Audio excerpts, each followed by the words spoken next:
The biggest disease in the world today is not leprosy or cancer or tuberculosis, but rather the feeling of being unwanted, uncared for, deserted by everybody.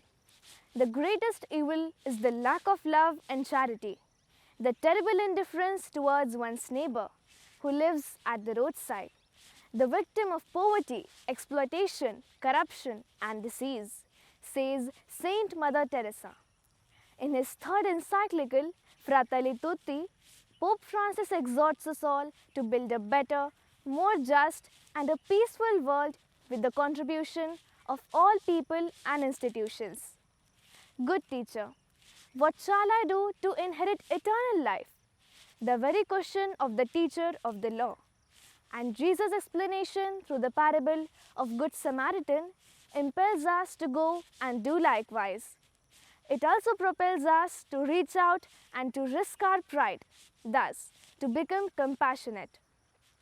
The very nature of our world and its existence depends upon our ability to go and do likewise, to show mercy, to treat others with kindness, even if they don't act kindly.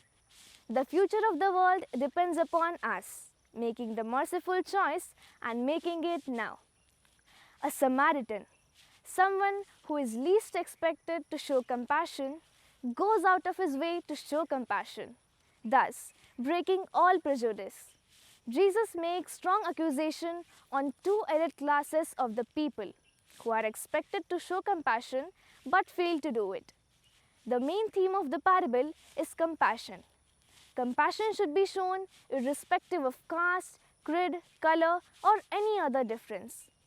The Samaritan was interested only on what he has to do next. For the Levite and the priest, what will happen to them next was more important. Compassion is putting other person more important than oneself.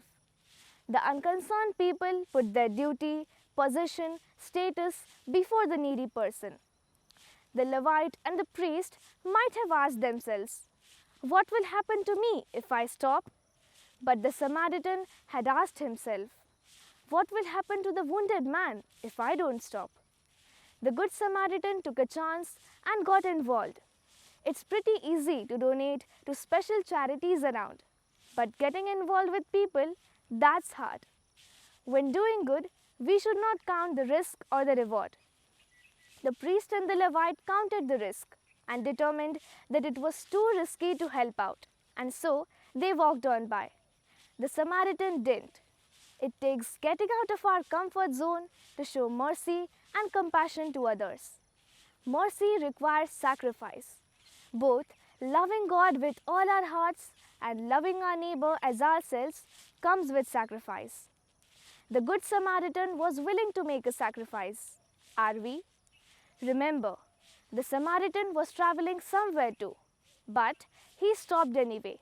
He had his own business to attend to, but he rearranged his priorities to help the wounded man on the side of the road. We live in such a busy society today, and it's too easy to get too busy to show mercy and compassion to others. Everything comes with a cost in our society, and mercy can be costly. The Samaritan shouldered the financial costs associated with the caring of the wounded man. He simply acted without counting the cost. It's not enough to read this story in the Bible.